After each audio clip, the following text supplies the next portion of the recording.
connaissez Carola Rackete, Oui. qui était la capitaine du navire Sea-Watch 3. Elle a accosté de force, de manière illégale, à Lampedusa en Italie. Elle est en résidence surveillée. Elle risque 10 ans de prison. Qu'en dites-vous ? Que sauver des vies, ce n'est pas un crime.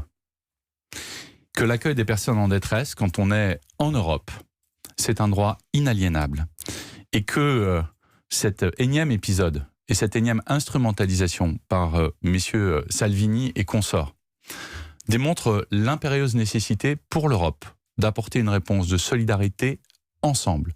Et je le dis, les élections européennes, monsieur Salvini et madame Le Pen ne les ont pas gagnées. Ouais. Ça n'est pas leur vue sur cette question migratoire qui l'a emporté. Le problème. Est-ce que ça veut dire qu'on accueille la totalité sans vérifier les demandeurs d'asile, les migrants économiques? Bien sûr que non. Mais en revanche, ça veut dire qu'on mettra des moyens sur Frontex. Ce sont des gardes frontières européens. Et cela, nous le ferons parce qu'au sein du Parlement européen, le groupe central, c'est celui constitué notamment par La République En Marche. Nous allons devoir arrêter cette interview, Benjamin Griveaux. Le problème, c'est que Christophe Castaner avait dit à l'époque que les associations humanitaires se rendaient complices des passeurs. Donc c'est difficile pour vous de défendre cette position. Je le rappelle, ce n'est pas un crime.